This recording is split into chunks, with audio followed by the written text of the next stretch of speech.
Right now, somewhere in the world, a parent is tucking their child into bed. They're singing a lullaby, words they learned from their own parents, passed down through generations like a cherished heirloom. The child's eyes flutter closed, comforted by the familiar melody. But what if I told you that the sweet songs we've been singing to children for centuries are actually about plague, murder, torture, and execution? What if the rhymes you know by heart hide secrets so dark, so disturbing, that once you learn them, you'll never hear these innocent melodies the same way again? Before we dive into the darkness, I need you to understand something crucial. These aren't just conspiracy theories or internet myths. Historians, folklorists, and scholars have spent decades tracing the origins of these rhymes back through centuries of British and European history. And what they've discovered is chilling. These seemingly innocent verses were created during some of humanity's darkest periods, times of religious persecution, brutal executions, devastating plagues, and political upheaval. They were encoded messages, political satire, and sometimes commemorations of actual atrocities. And here's what's truly unsettling. We've been teaching them to children ever since. By the end of this video, you're going to know the truth behind 10 of the most popular nursery rhymes ever created. Some will shock you, others will make you question why we ever sang them in the first place. But I promise you this, you'll never look at Mother Goose the same way again. So stick with me, because the rhyme you're about to hear, it's about the deadliest pandemic in history.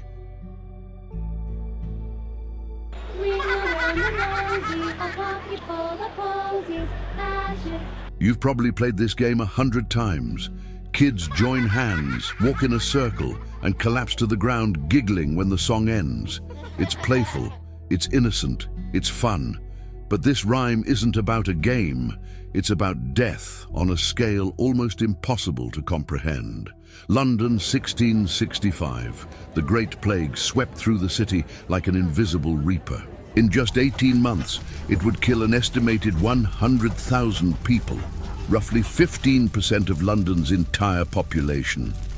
Imagine walking down a street where 1 out of every 7 houses was empty because everyone inside had died.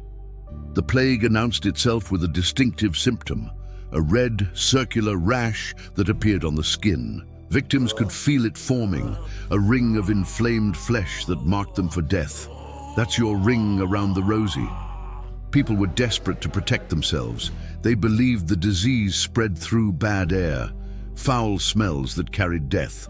So they stuffed their pockets with flowers, herbs, and posies, pressing them to their faces whenever they ventured outside. The streets reeked of decay, and these fragrant posies were their only defense against the stench of mass death. Ashes. The bodies piled up so quickly that traditional burials became impossible. The dead were collected in carts and taken to massive burning pits outside the city. The smoke from those funeral pyres filled the sky for months, ashes falling like snow over London. We all fall down.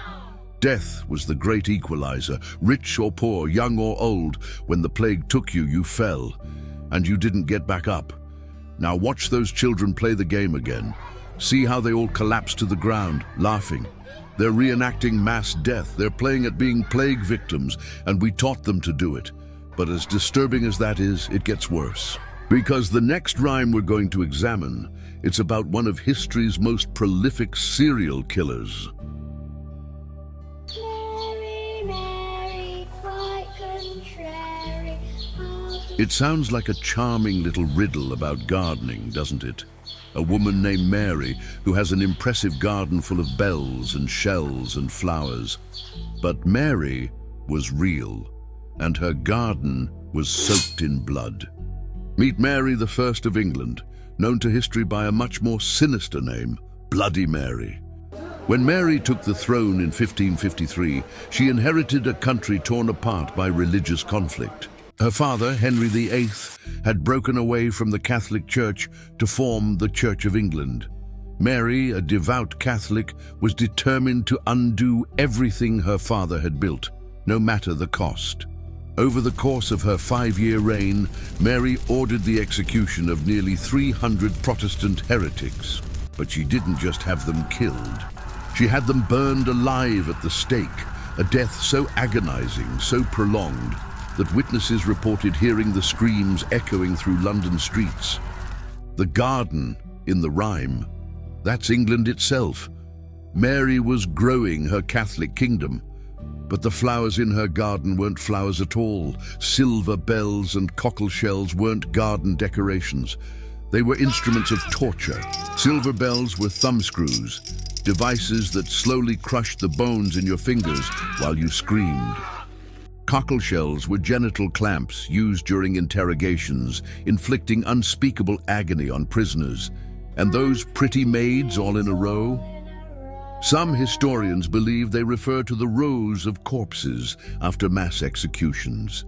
Others think it's a reference to the guillotine's blade, lined up and ready to fall. Either way, it's not pretty at all. Mary was contrary because she went against the tide of Protestant reforms sweeping through Europe. She was stubborn, unyielding, and absolutely ruthless in her mission to return England to Catholicism. The people lived in terror. Anyone could be accused. Anyone could be next. The smell of burning flesh became familiar in Tudor England. So when children sing about Mary's garden today, they're singing about religious persecution, torture chambers, and execution grounds. They're celebrating one of history's most brutal monarchs. But here's the question that should haunt you. If that's what a simple gardening rhyme is really about, what else have we been getting wrong? Because the next nursery rhyme, it's about 3 men who were burned alive. 3 blind mice, see how they run, see. Seems like a silly little verse about mice and a farmer's wife with a knife, right? Kids love it. It's got action, it's got drama, it's got cartoon violence that doesn't feel real. But we're still in Mary I's England, still in that blood-soaked garden. And those 3 mice, they were men. Meet Hugh Latimer, Nicholas Ridley, and Thomas Cranmer, 3 of the most powerful Protestant bishops in England. They weren't just religious leaders, they were political players who had actively worked against Mary, trying to prevent her from taking the throne. When Mary seized power, these 3 men knew immediately they were marked for death. They were blind to the danger they were in, or perhaps blind in their refusal to convert to Catholicism to save their lives. The farmer's wife was Mary herself, and she didn't just cut off their tails. What happened to these men was far, far worse. On October 16th, 1555, Latimer and Ridley were tied to a stake in Oxford. As the flames rose around them, Latimer called out to his fellow bishop, "Be of good comfort, Master Ridley, and play the man. We shall this day light such a candle by God's grace in England, as I trust shall never be put out." Then the fire reached them, and the screaming began. Thomas Cranmer was forced to watch. Mary wanted him to break, to recant, to publicly renounce Protestantism. For months he was tortured, psychologically and physically. Eventually, broken and desperate, he did recant. He signed papers renouncing his faith, but Mary burned him alive anyway. On March 21st, 1556, Cranmer thrust his right hand, the hand that had signed the recantation, into the flames first, declaring it had offended God. These weren't cute little mice. They were men of conscience who died horrific deaths for their beliefs, and we turned their martyrdom into a children's song. The question is, why? Why would anyone do that? Here's what you need to understand about Tudor England, about medieval Europe, about the times when these rhymes were born. Speaking openly against the crown could get you killed. People couldn't publish critical pamphlets. They couldn't protest in the streets. They couldn't even gather in taverns to complain without risking arrest for treason. Spies were everywhere. Neighbors reported neighbors. Children testified against parents, so they got creative. Nursery rhymes became a form of political satire, a way to mock, criticize, and document the atrocities of those in power without directly naming them. They could be sung in the streets, taught to children, or passed from town to town. And if authorities questioned you, "Oh, this is just a silly song about mice, your lordship, nothing more." But everyone knew. The code was understood. When you sang about Mary's garden, other people knew exactly what garden you meant. When you sang about blind mice, you were commemorating martyrs, keeping their memory alive in a world that wanted to erase them. These rhymes were resistance. They were history books for the illiterate. They were how ordinary people fought back, with words disguised as children's nonsense. And that brings us to perhaps the most famous nursery rhyme of all time, one that might be about the most gruesome execution in history. Jack and Jill went up the hill to fetch a pail of water. Simple story. Two kids, a hill, a bucket, and an unfortunate accident. What could possibly be sinister about that? Everything. Because Jack and Jill weren't children. They were the King and Queen of France, Louis XVI and Marie Antoinette. Their names are synonymous with excess, revolution, and the guillotine's blade. By 1793, France was drowning in revolutionary fervor.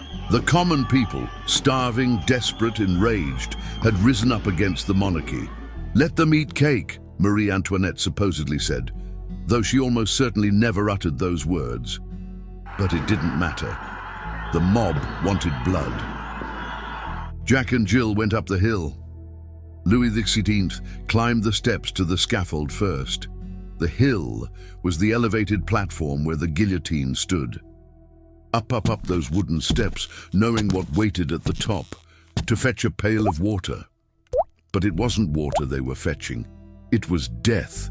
And in the grim joke of the rhyme, the pail is the basket that catches the severed head. On January 21st, 1793, Louis XVI laid his neck on the block. The blade fell. Jack fell down and broke his crown. His crown was both his title and his head, severed in a single stroke. 9 months later, on October 16th, 1793, Marie Antoinette followed her husband to the guillotine. And Jill came tumbling after. Same scaffold, same blade, same basket to catch what fell. The French crowd celebrated. They danced around the guillotine. They dipped handkerchiefs in the royal blood as souvenirs. And somewhere, someone turned this double execution into a children's rhyme that we still sing today. Think about that for a moment. We're teaching toddlers to recite the story of beheadings. We're making it catchy. We're making it fun. And if you think that's disturbing, wait until you hear about the rhyme that might be celebrating human sacrifice. London Bridge is falling down, falling down, falling down. This one has been sung by children for centuries, often while playing a game where two kids form an arch with their arms and others run underneath until the bridge falls and traps someone. Innocent game, right? London Bridge has stood in various forms for over 2,000 years. The Romans built the first version. It's been destroyed by fire, by floods, by Viking raids, and by simple decay. It's been rebuilt again and again. But there's a much darker theory about why we sing this rhyme, and it involves one of humanity's most horrifying practices, immurement. That's the technical term. It means entombing someone alive within a structure, sealing them inside walls or foundations where they slowly die of thirst and starvation. Medieval builders believed that structures needed a guardian spirit to remain standing, bridges especially, because they fought against the river's constant assault. So they would choose a victim, usually a child, sometimes a woman, and seal them alive into the bridge's foundation. Folklore and superstition? Perhaps. But when London Bridge was finally demolished in 1831, workers claimed to have found bodies sealed within its moorings, skeletons bricked into spaces where no one could have accidentally ended up. And here's the chilling part of the rhyme that often gets forgotten. Take the key and lock her up, my fair lady, Lock who up? Why her? Why a key?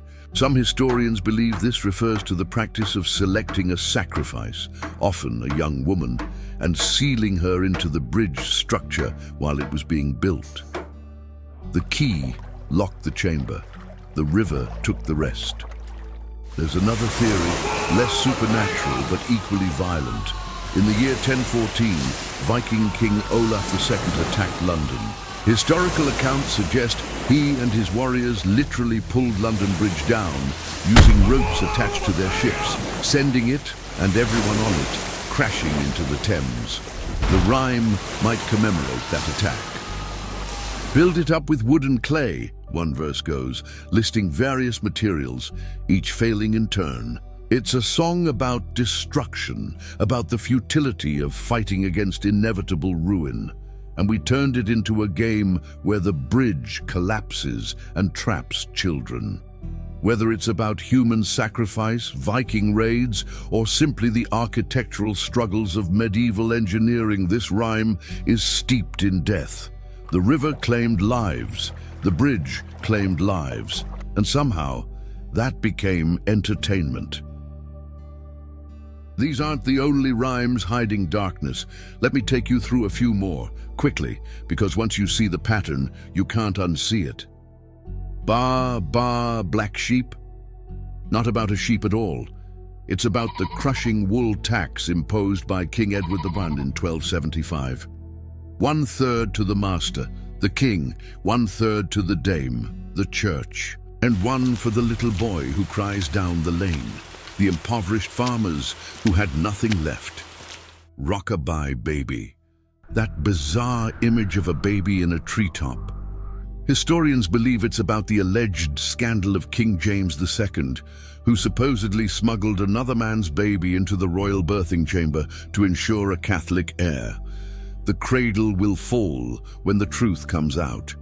And it did. Georgie Porgy, pudding and pie.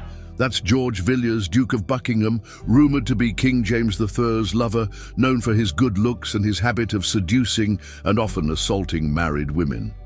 Kissed the girls and made them cry. When the boys came out to play, Georgie Porgy ran away. He fled from angry husbands while pursuing affairs with other men. Here we go round the mulberry bush. According to historians, this rhyme originated with female prisoners at Wakefield Prison, who exercised in a circle around a mulberry tree in the yard. We turned the monotonous routine of imprisoned women into a cheerful children's dance. Goosey, goosey, gander. During Protestant England's persecution of Catholics, priests were hunted down for saying forbidden Latin prayers. The rhyme includes the verse, "There I met an old man who wouldn't say his prayers, so I took him by his left leg and threw him down the stairs." That's describing the violence against Catholic priests hiding in secret chambers of homes. See the pattern? War, persecution, taxation, assault, imprisonment, execution. These rhymes were never meant for children.